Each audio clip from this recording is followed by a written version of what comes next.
بسم اللہ الرحمن الرحیم۔ السلام علیکم۔ مروہ بن مقتل ایک سید حسنی قاہرہ میں رہتے تھے۔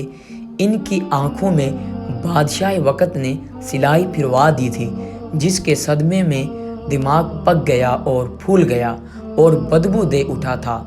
آنکھیں بہہ گئی تھی اور بیچارے اندھے ہو گئے تھے۔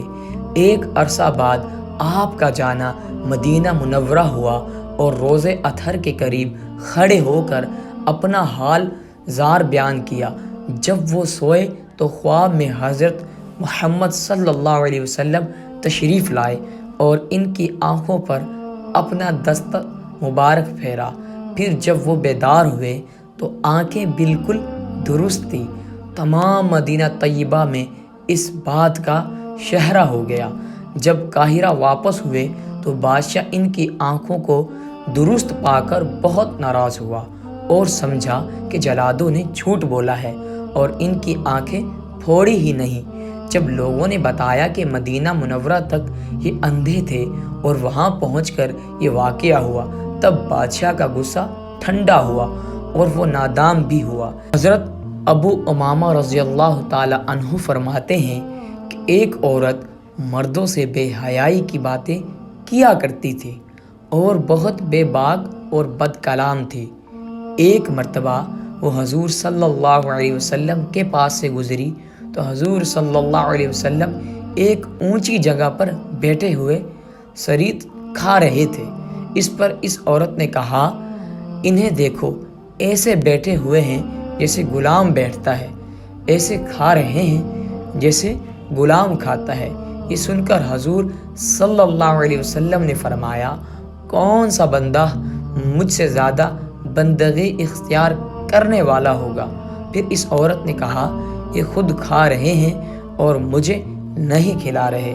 حضور صلی اللہ علیہ وسلم نے فرمایا، تو بھی کھا لے۔ اس نے کہا، مجھے اپنے ہاتھ سے عطا فرمائیے۔ حضور صلی اللہ علیہ وسلم نے اس کو دیا تو اس نے کہا، جو آپ کے منہ میں ہے اس میں سے دیں۔ حضور صلی اللہ علیہ وسلم نے اس میں سے دیا۔ جیسے اس نے کھا لیا، اس کھانے کی برکت سے اس پر شرم و حیا غالب آ گئی اور اس کے بعد اپنے انتقال تک کسی سے بے حیائی کی کوئی بات نہ کی۔ انجم کے ایک بادشاہ نے ایک تجربہ کار طبیب کو حضور صلی اللہ علیہ وسلم کی خدمت میں روانہ کیا۔ کئی سال تک وہ عرب کے ممالک میں رہا، کوئی شخص علاج کے لیے اس کے پاس نہ آیا اور اس سے علاج نہیں کروایا۔